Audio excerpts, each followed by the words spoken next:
My name is Fasia Lee. I am an associate resident company member here at Playhouse. Yeah, I'm official. And my pronouns are she, her, and I am playing Danielle in Greater Illinois. A story about what happens when people who have more power than you decide how your life goes and what you decide to do: flee, freeze, or fight. It's a drama, so you might get, a few tears here and there, but there's also laughs and a lot of lighthearted moments in it as well.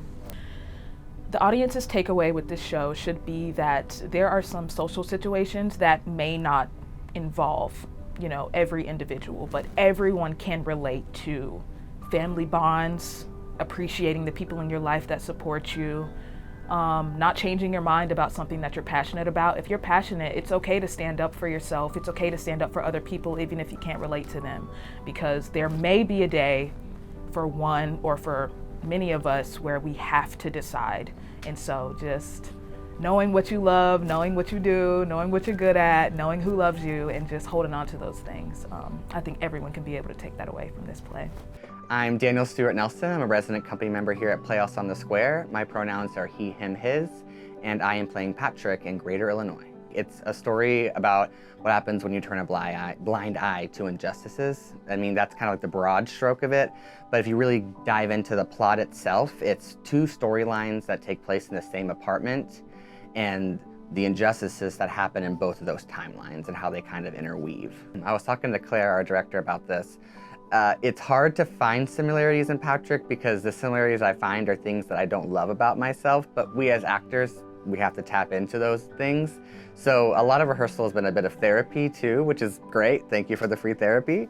So tapping into those harder parts of the story and of the character are extremely difficult, but I think having a gracious cast and crew around you makes it a safe space so that you can tap into that.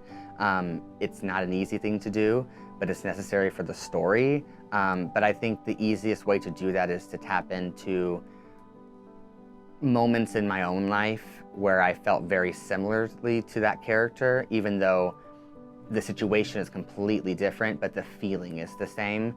And that's a hard feeling to get into, and it's a hard feeling to get out of. That's the other thing we don't talk about enough.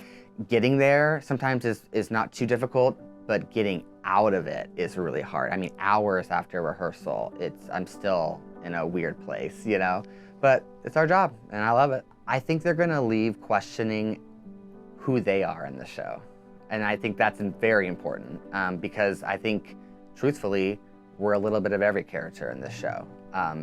Whether you're willing to open your mind to that and do your own internal work on that, that's up to the audience member, but I think they're gonna definitely leave questioning where they fall in all of this. And I also think, going back to, it's on the poster, it's kind of the impetus of the show, but I hope people leave with the idea and the thought of fight or flee, but never freeze. One or the other, but don't freeze.